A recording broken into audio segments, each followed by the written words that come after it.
Vous arrive-t-il de sentir que vous êtes un fardeau pour votre entourage?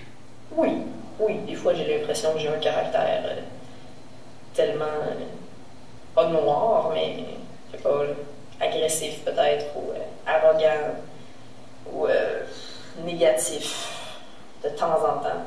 Puis à l'inverse, des fois, j'ai des hailles qui font que je peux taper sur les nerfs des autres, mais de là à dire que c'est un fardeau, c'est peut-être un peu gros, mais oui, des fois, je peux être... Ouais, c'est genre, qu'est-ce qu'il y a après la mort, parce que tant que je ne le dirai pas, je ne peux pas le savoir. On a été chercher le fil. Puis elle m'a dit que je ne devais jamais lâcher le fil, qu'on devait continuer notre route. Décrivez-moi quelles sont vos compétences et vos qualités.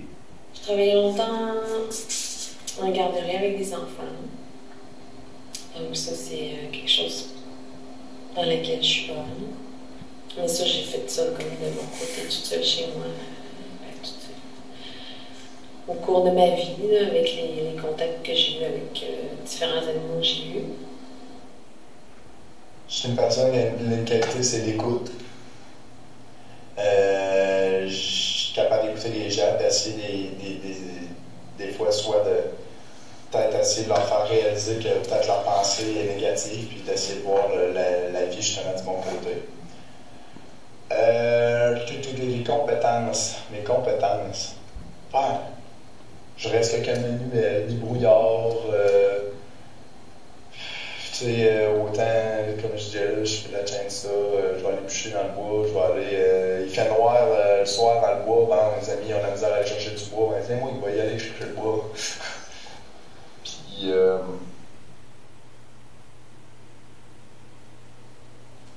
Parlez-moi des personnes proches dans votre vie. Une personne proche dans ma vie, c'est ma blonde, mes 2 enfants. Vouloir faire de leur conjoint leur meilleur ami, mais qui est une personne que je respecte beaucoup. Les autres personnes ne sont pas aussi proches de moi. J'ai des bons amis, mais j'ai pas d'amis aussi proches que je suis proche de ma mère et de mon amour.